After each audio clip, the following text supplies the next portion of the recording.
क्या पंडोखर सरकार ने बाबा धीरेन्द्र शास्त्री का न्योता ठुकरा दिया है? अगर नहीं तो वो आए क्यों नहीं? ये सवाल कई लोगों के जहन में कौंध रहा है। वजह यह है कि बाबा धीरेन्द्र शास्त्री के वजूद को, उनकी अदृश्य शक्ति को आज कोई सीधी टक्कर दे रहा है तो वो है पंडोखर सरकार। लेकिन ऐसी क्या बात है कि पंडोखर सरकार की धीरेन्द्र शास्त्री से पड़ती नहीं? आखिर क्यों बाबा धीरेन्द्र शास्त्री से नाराज रहते हैं पंडोखर वाले बाबा? पंडोखर सरकार के चमत्कार भी कम नहीं और उनके भक्तों की भी कमी नहीं। लेकिन न जाने ऐसी क्या बात है कि पंडोखर सरकार धीरेन्द्र शास्त्री से चिढ़े बैठे, खासकर ऐसे समय में जब धीरेन्द्र शास्त्री की पर्ची वाले चमत्कार की भक्तों में धूम मची है।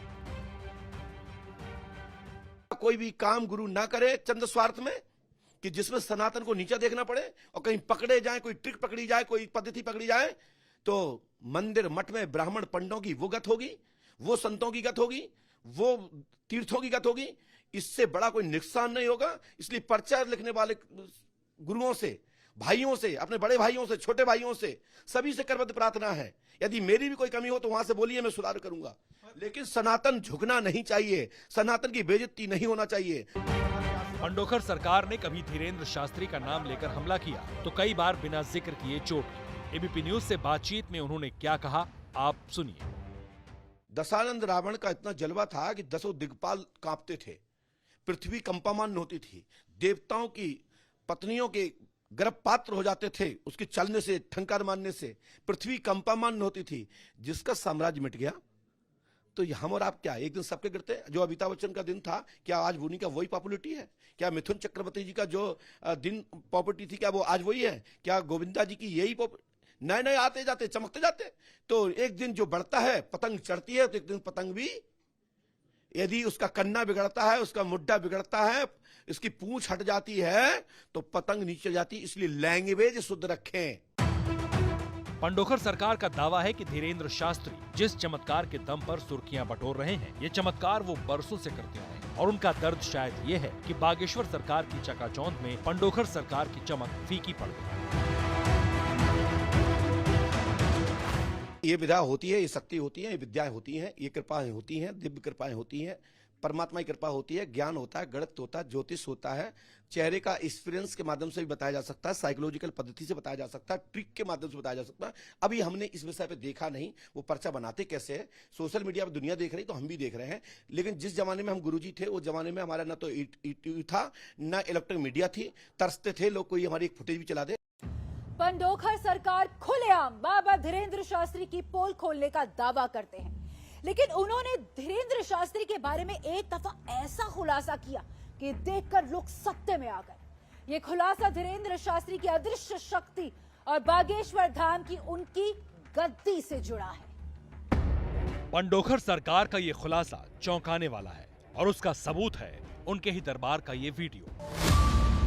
उस रोज भी पंडोखर सरकार धीरेन्द्र शास्त्री की तरह भक्तों के नाम की पर्ची निकाल रहे थे, उनकी समस्या का समाधान कर रहे थे। इसी दौरान मंच पर एक बुजुर्ग अपने बेटे को लेकर पहुंचे। ये बुजुर्ग कोई और नहीं, बाबा धीरेन्द्र शास्त्री के चाचा थे और साथ में उनके बेटे देवेंद्र शास्त्री थे। और दादाजी आप कहाँ से आए हैं? गंज से जी। जो बागेश्वर धाम है, जो बागेश्वर आश्रम इस समय सरकार के नाम से जी सब लोग सुनते जानते हैं जी सोशल मीडिया के माध्यम से, जी।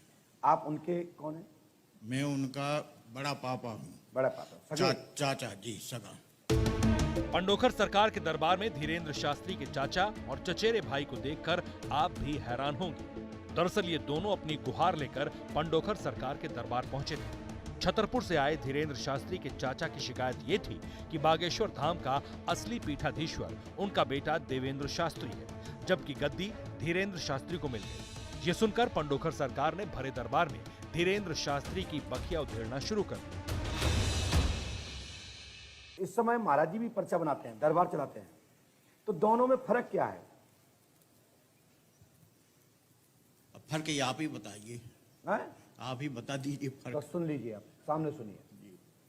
हमें लिखा है बागेश्वर में ब्रह्म राक्षस 50 योनि में, काशी में मरे सेतु लाल जी महाराज, जिनको ब्रह्म सन्यासी बाबा कहा गया है, सत्य है जो काशी में जिसकी मृत्यु होती है वह कभी प्रेत नहीं बनता और उसका कभी जन्म नहीं होता जी बिल्कुल नहीं। और तत्काल मोक्ष हो जाता है। सत्य काश्याम मरणम मुक्ति।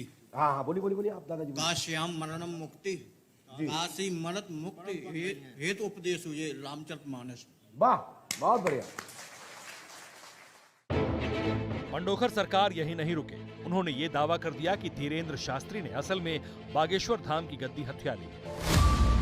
इस दावे के पीछे पंडोखर सरकार ने सेतु महाराज नाम के संत की कहानी सुनाई और ये बताया कि धीरेन्द्र शास्त्री ने संत सेतुलाल महाराज की आत्मा को सिद्ध कर लिया है और सेतुलाल की आत्मा को काशी में स्थान मिल जाए तो धीरेन्द्र शास्त्री बागेश्वर धाम की गद्दी से हाथ धो बैठे और गद्दी पर उनके भाई देवेंद्र शास्त्री का अधिकार हो जाएगा।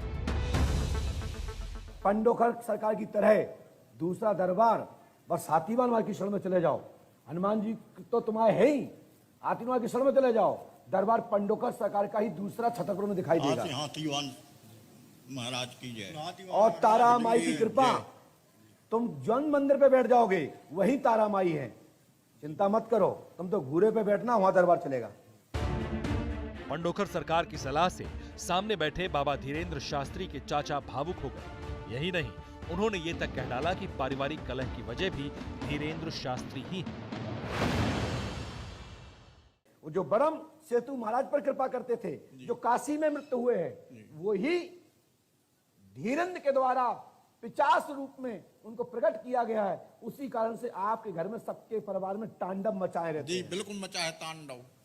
सब लोग बीमार रहते, रोज युद्ध होता है, लड़ाई होती।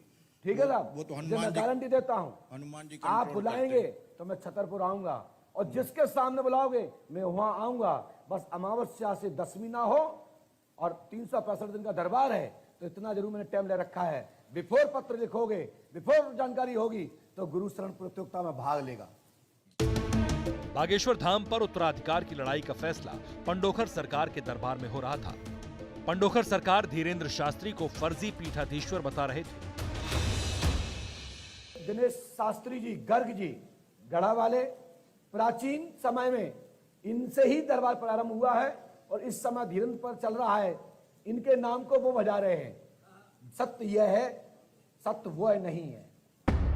पंडोखर सरकार ने धीरेन्द्र शास्त्री पर हमला करने का कोई मौका नहीं छोड़ा, लेकिन मौका ऐसा भी आया जब पंडोखर सरकार खुद धीरेन्द्र शास्त्री के दरबार में पहुंच गए और उन्हें अपने यहां आने का न्योता भी दिया। मैं पंडोखर धाम की पीठ की ओर से अपने छोटे भाई को और व्यास गद्दी के आचार्य को और साथ ही व्यास रूपे श्री कृष्ण द्वैपायन को मैं प्रणाम करते हुए मैं अपने छोटे भाई धीरेन्द्र जी को पंडोखर धाम के लिए आमंत्रित करता हूं। यदि आपके पास समय है तो हनुमान जी महाराज का दर्शन करें। पंडोखर सरकार के बुलावे पर धीरेन्द्र शास्त्री पंडोखर धाम गए या नहीं ये तो साफ नहीं, लेकिन धीरेन्द्र शास्त्री ने बागेश्वर धाम आने का खुलेआम इनविटेशन दिया। 16 फरवरी को बुंदेलखंड में बागेश्वर धाम बालाजी की ही तरह बहुत से लोग मानते हैं।